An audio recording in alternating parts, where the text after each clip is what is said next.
Olá, meu querido irmão, minha querida irmã, mais um programa Fortes na Fé chegando em seu lar.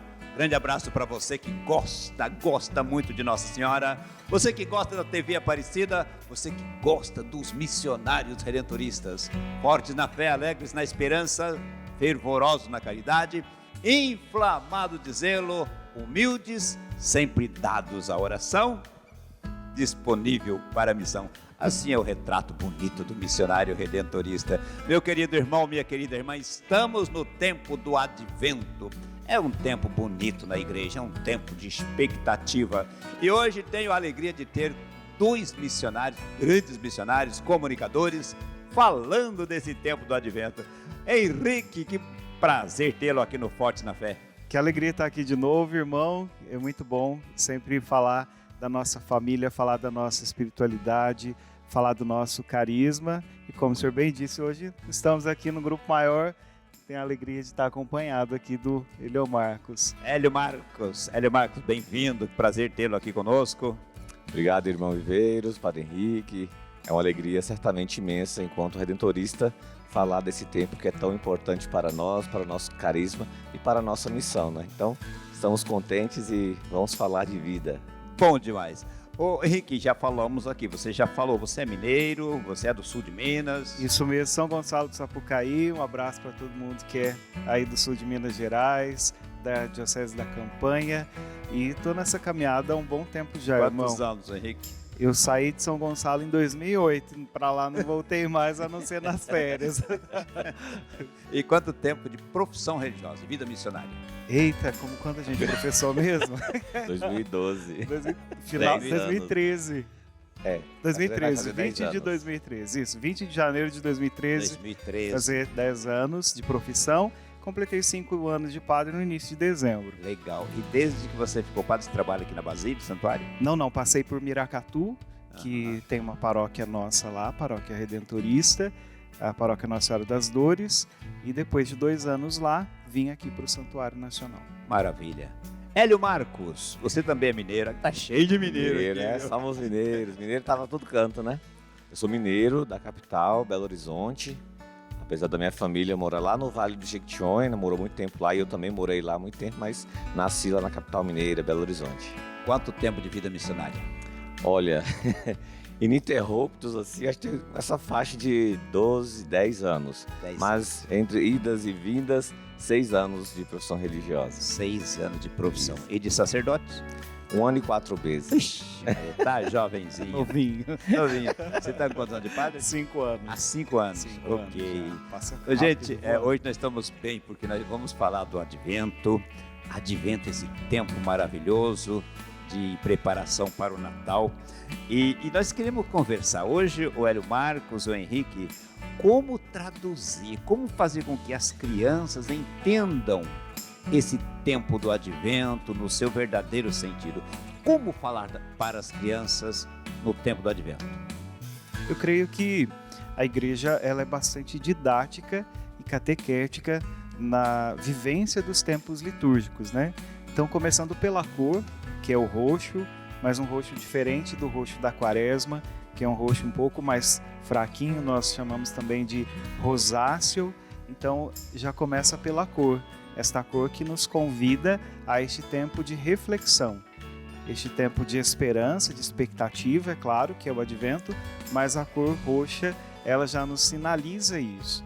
E depois a gente tem também, para explicar para as crianças de todas as idades, o tempo do Advento, essa expectativa e tudo mais, a coroa do Advento, que a cada Grande final símbolo. de semana vai sendo acesa uma vela que ao final culmina com a celebração do Natal.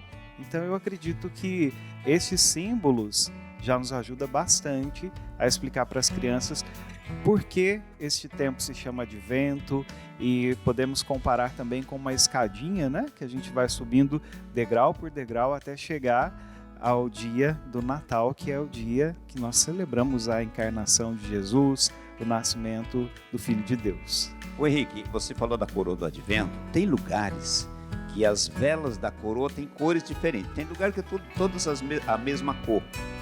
quais são os sentidos das cores das velas da coroa do Advento? Inicialmente, irmão Viveiros, a coroa do Advento ela não tinha só 4 velas. Ela tinha as 4 velas maiores, simbolizando o domingo, e e os dias, né? 6 dias da semana, completando aí com o domingo, 7 dias, e era acesa, vela por vela, para explicar exatamente, para explicar justamente este tempo essa contagem até o Natal. E essa não foi uma criação do catolicismo, pelo contrário, ela foi uma criação de um pastor, e a gente tem adaptação para a nossa religião, para a nossa fé, e hoje eu desconheço alguma outra religião que use também a coroa do Advento como símbolo, mas foi um método que este pastor teve para ensinar os seus fiéis de que este tempo era um tempo cronológico, né? E fazendo como que essa roda de velas fosse um relógio, essa contagem dos dias até chegar o dia do Natal. Para nós, existe sim a coroa com uma única cor e as 4 velas, simbolizando os domingos. Existe também aquelas paróquias, aquelas comunidades que vão optar por usar a cor do Advento, que é o roxo, para 3 domingos, o primeiro, o segundo e o quarto, sendo que o terceiro é a cor rosa, justamente porque é aquele domingo da esperança, é o domingo, como no tempo da quaresma, a gente tem o terceiro domingo que é diferente, não é como os demais domingos. A gente sente que a proximidade da vinda do Senhor, ela faz com que a gente celebre de maneira diferente, por isso rosa. Outras vão usar as demais cores litúrgicas, né? O roxo, o rosa, o branco, o verde, dando um significado para cada uma dessas velas a partir do evangelho que se medita naquele final de semana, mas de qualquer maneira prevalecem as 4 velas. As 4 velas. Exatamente. O sentido maior são as 4 velas. Isso. Significando as 4 semanas do tempo do Advento. Isso mesmo. Hélio Marco, você que foi e é um grande catequista, como traduzir o mistério da encarnação para as crianças, de maneira que elas compreendam esse mistério? O Padre Henrique falou muito bem quando a gente usa dos símbolos. Eu acredito que a família precisa usar essa linguagem simbólica para falar com as crianças, porque adentrar na parte do mistério, da religião, da teologia, vai ficar muito difícil para elas. Mas é necessário que utilize isso a partir de casa também. É preciso preparar um ambiente. A criança precisa perceber que se mudou o tempo litúrgico, sobretudo esses que têm símbolos tão importantes. Então, em casa, é preciso que a mãe, o pai, o avô, a avó, a tia, até na catequese também, inspirar as crianças a fazer isso em casa, mudar uma toalha de mesa, preparar um cantinho e uma coisa que é muito importante para nós e é de fundamental importância para a nossa fé, porque é um símbolo que a gente vê e utiliza nas nossas celebrações, é o presépio. A montagem do presépio também é uma grande forma de falar disso. E montando aos poucos, né? Geralmente, hoje em dia, o pessoal pega e monta. Tem alguns lugares que coloca já o menino lá para colocar, outras pessoas não. Então, acho que ajudar as crianças a perceberem isso. Olha, nós vamos preparar uma grande festa. Nós estamos envolvidos numa coisa muito bonita e nós vamos fazer isso aos poucos. E colocando, explicando, conversando, falando com ela. Tem muitas cores nesse período que a gente usa. Não necessariamente a cor litúrgica que a gente utiliza na celebração, mas que a gente pode fazer da nossa casa um espaço para justamente apresentar às crianças esse modelo de vivenciar a fé. E a cada vez que a gente for falando da espera, da expectativa, de algo bonito que está para chegar, a gente associar isso a uma atitude concreta. Só, olha, vamos ficar melhores, vamos fazer uma generosidade, vamos praticar o bem, ajudar o coleguinha, associar a cor, os símbolos, à vida prática. Eu tenho certeza que as crianças começam a absorver isso de forma muito prática, né, Henrique? Enquanto o Hélio Marcos está falando aqui, eu estou lembrando da minha sobrinha, porque existe uma regra de ouro lá na casa do meu irmão e da minha cunhada, que é assim: para entrar um brinquedo novo, tem que ir um outro embora. Isso, Então, muito bom. só que não pode ser aquele estragado, aquele que já está comprometido. Tem que ser um que esteja bom para outra criança usar. E enquanto você falava do presépio, minha mãe, ela sempre fala muito da fé, de Deus para minha sobrinha.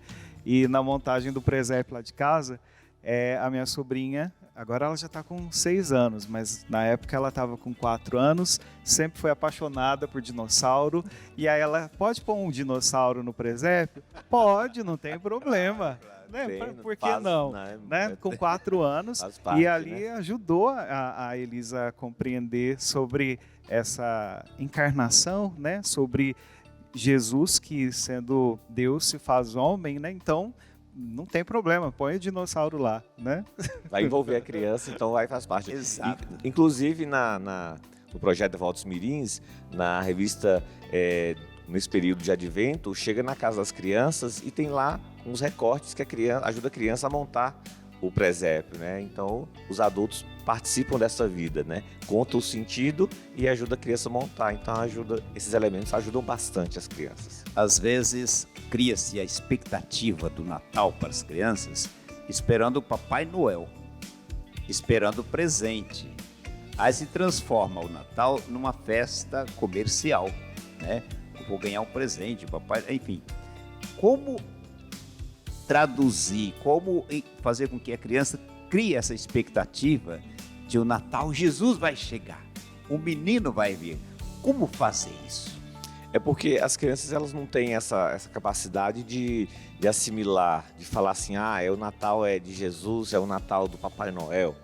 Quando esse gesto que o Henrique falou aqui, eu acho que é essencial, é muito bonito fazer. Porque a criança gosta de presente, a criança fica alegre com aquilo. É importante o presente. É importante o presente. Quando você associa aquilo a algo maior, a festa maior, aí a gente consegue, aos poucos, fazer com que a criança entenda. A gente fala do Natal, Advento, esse período de Natal, é a festa dos dons. Associar isso a um dom, é um presente, é uma gratidão a Deus por tudo que a gente vivenciou esse ano.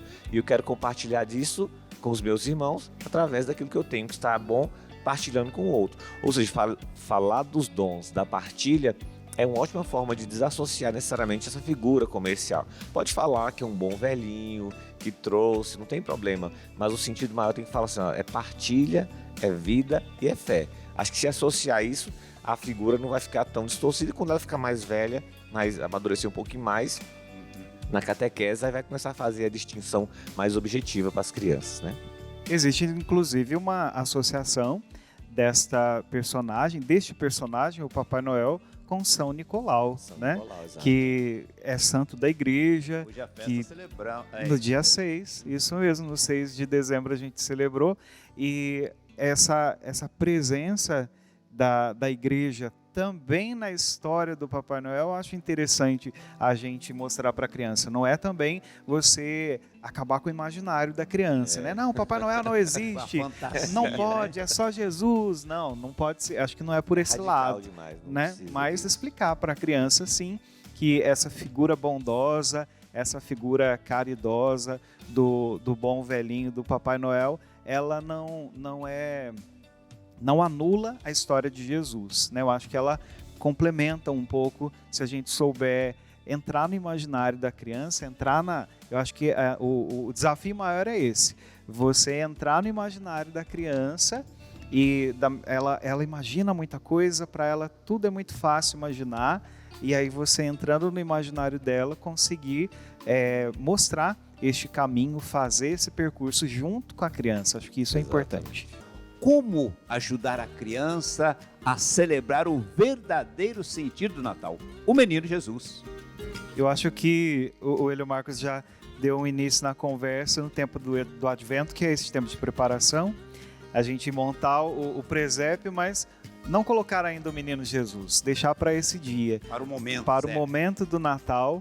E aí sim, você explicar para a criança que ali foi o momento do nascimento de Jesus. Foi naquela noite onde não havia lugar para Jesus nas hospedarias, e por isso Jesus acabou nascendo entre os animais. Então, entrando ali no mundo da criança e nesse mundo da imaginação, falar sobre o sentido da humildade, da simplicidade, que Jesus foi criança, como a criança que está ali ouvindo essa história é também criança. Eu acho que é uma maneira da gente tornar a história encarnada, né? Porque muitas vezes a gente pensa numa história distante, num conto de fadas, num conto de... não faz de conta, numa magia. Não, é uma história real. Criança que nasceu, e esse detalhe que o Padre Henrique fala, de colocar o menino, né? Mostrar que, pedir para a criança colocar ali, ela gosta de participar disso, mostrar que tem outros personagens, outras pessoas ao redor ali, ou seja, é o encontro, isso é simbólico e é forte para a criança ver que tem alguém indo ali para ver uma pessoa que é muito importante e que está reunindo pessoas. E a estrela também, né? As crianças gostam muito da estrela. Mostrar que a estrela aponta para alguém que é faz muito bem para nós.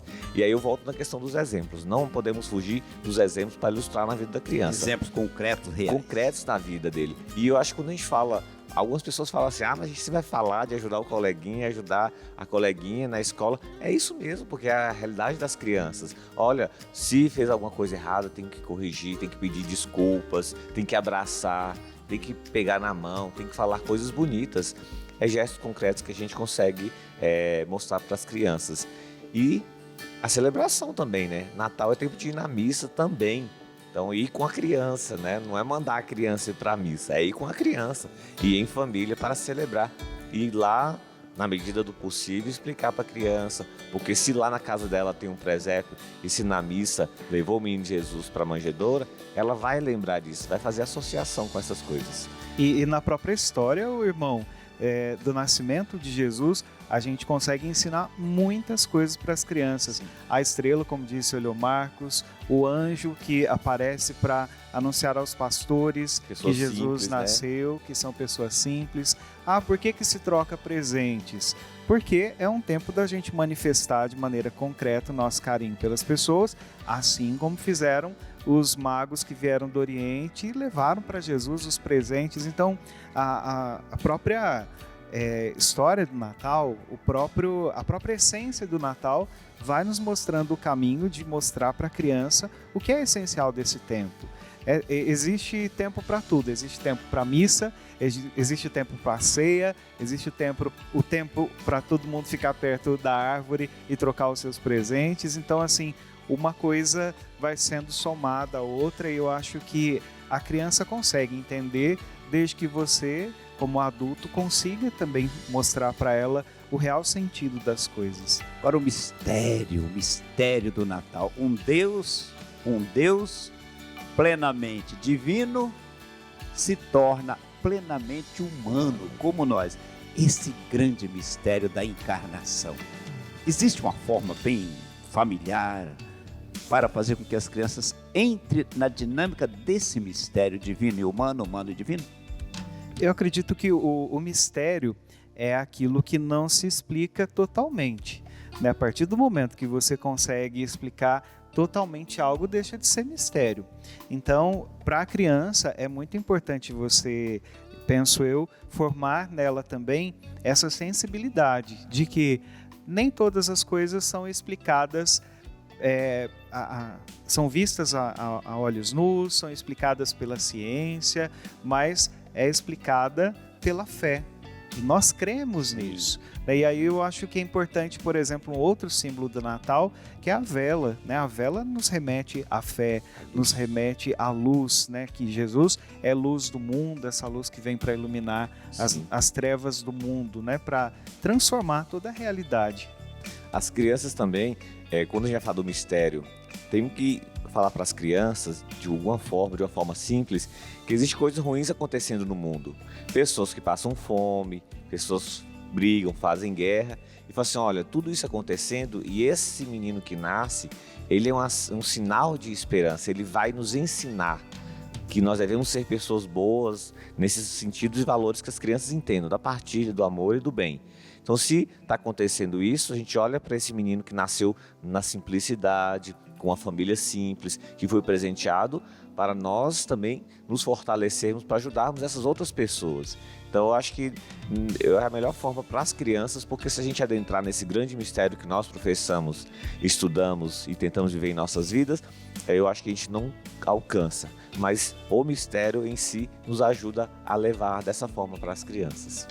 Como é que a gente coloca aí para a criança, como é que a gente coloca a figura, a pessoa de Nossa Senhora, a pessoa de São José? Eu tenho a impressão que, através de Maria e José, porque ele vai olhar em Maria e José, o papai dele, a mamãe dele, a família, né? Quem sabe, como é que a gente traduz essa presença materna que vem através de Maria, de si e também de José? Irmão, que bom que o senhor tocou nesse assunto, porque eu creio que o Natal também seja a festa da família. É esse momento da gente estar aí com aqueles que Deus colocou na nossa vida. Família a gente não escolhe, é Deus que escolhe para nós. Então, toda a família tem um propósito de ser, né? E respeitando ali cada um a diferença entre um e outro, os gostos, os times de futebol, partido político, independente de todas essas coisas, somos família. E é momento de estarmos juntos e celebrarmos este vínculo, esta união. Então, quando Jesus vem a este mundo, fazendo-se um de nós, né, se tornando homem como nós, nascendo de uma mulher, como eu nasci, como o Senhor nasceu, como todos nós nascemos, né, tendo também um pai. Eu acredito que essas figuras, essas imagens são muito importantes de serem refletidas também com a criança, porque mesmo que a criança não tenha, por exemplo, a presença do pai, ela tem ali a avó, ela tem a mãe, então é muito importante a gente cultivar esse sentimento de pertença. E a família de Nazaré foi e sempre será para nós um exemplo e um modelo de família. Identificação também, mesmo o Henrique fala de uma sensibilidade, mesmo que a criança não tenha, se tem um pai ausente ou uma mãe ausente, né? Nas figuras de Maria e José, nós podemos reconhecer uma paternidade, uma maternidade, assim como nos referimos como Deus que é nosso Pai. Maria é nossa mãe, é a mãezinha, o pai de Jesus. Falar essas palavras diante de umas imagens remete à criança o cuidado, o zelo, a proteção. Isso é falar da família, é falar da proteção e é falar dessas figuras tão importantes para nós. Eu acho que não cabe tanto para a criança falar do sim, da obediência, mas as que estão na catequese já pode ser falado dessa disponibilidade, desse acolhimento, de fazer a vontade de Deus, né? Os pequenininhos, a gente pode ficar na figura do papai e da mamãe de Jesus. Legal, gente, que coisa boa. Vocês dois são bons catequistas, viu? Gente do céu, eu acho que todos nós precisamos, né, ir aprendendo a traduzir esse grande mistério de um Deus divino, um Deus humano, um homem humano e divino, Jesus presente no meio de nós para nos salvar. Henrique, muito obrigado, viu, Henrique, pela sua presença, o seu testemunho, a sua partilha, a sua sabedoria. Que Deus continue abençoando sua missão. Amém, irmão. Eu que agradeço a oportunidade de estar aqui, de falar de Natal. Esse tempo, Natal, Advento, esse tempo tão especial para nós, cristãos, ainda mais bem acompanhado assim, né? A gente demais. O tempo passou, a gente nem viu. Exato. Leo Marcos, obrigado, Leo Marcos. Eu agradeço, irmão Viveiros, Padre Henrique, por essa oportunidade. E eu deixo um convite muito especial para as famílias acompanharem o projeto Devotos Mirins. Se você não é inscrito, pode fazer o cadastro também, ligando lá para o 0300 210 1210, porque a gente ajuda a catequese. Repete, 0300 210 1210. Ou então acessando devotosmirins.com.br. Lá você tem muito material catequético que ensina todo esse mistério da fé, inclusive Advento e o Natal. Obrigado, Hélio Marcos. Meu querido, quanta coisa boa a TV Aparecida leva até você, até a sua casa. E claro, o Fortes na Fé quer que você seja dessa maneira, né? Homens, mulheres, pessoas de fé, de esperança, de amor. E que o Natal possa encher o seu coração da alegria que Nossa Senhora sentiu, que São José sentiu ao acolher e receber Jesus. Grande abraço para você. Feliz Natal e que Nossa Senhora continue nos abençoando. Fiquem com Deus, fiquem na paz. Amém.